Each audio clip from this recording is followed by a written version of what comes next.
আজকে বরের আবদারে বানিয়ে ফেললাম মাটনের লাল ঝোল। তো দেখো এখানে 1 কেজি মতো মাটন এনেছে, তার মধ্যে আলু পেঁয়াজ আমি কুচিয়ে কেটে রেখেছি, তার মধ্যে আদা রসুন টমেটো আর কাঁচা লঙ্কা পেস্ট করে নিয়েছি। এরপরে ম্যারিনেশনের জন্য আমার যা যা লাগবে সেগুলো হচ্ছে নুন, তারপরে দিয়ে দেবো হলুদ, লঙ্কার গুঁড়ো, সর্ষের তেল, তারপর যেই পেস্টটা বানিয়ে রেখেছিলাম আদা রসুন টমেটো কাঁচা লঙ্কার যে পেস্ট সেটা দিয়ে দেবো। এবার এটাকে ভালো করে মাখিয়ে নিতে হবে। মাখিয়ে নেওয়ার পর গরম কড়াইতে সর্ষের তেল দিয়ে ভালো করে নুন হলুদ দিয়ে আলুগুলোকে ভেজে নিতে হবে ব্রাউন করে। তারপর আলুগুলো ভাজা হয়ে গেলে সেটাকে তুলে নিতে হবে। তারপরে দিয়ে দিতে হবে গোটা গরম মশলা, তেজপাতা, শুকনো লঙ্কা, এর মধ্যে কুচনো পেঁয়াজ দিয়ে পেঁয়াজটাকে খুব ভালো করে একটু হালকা ব্রাউন করে ভেজে নিয়ে ম্যারিনেশন করে রাখা যে মাংসটা সেটা দিয়ে দিতে হবে।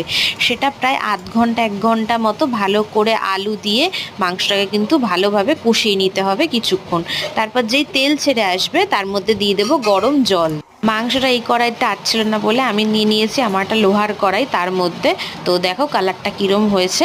ভালো লাগলে কিন্তু অবশ্যই একটা লাইক কমেন্ট শেয়ার একটা সাবস্ক্রাইব করে দিও।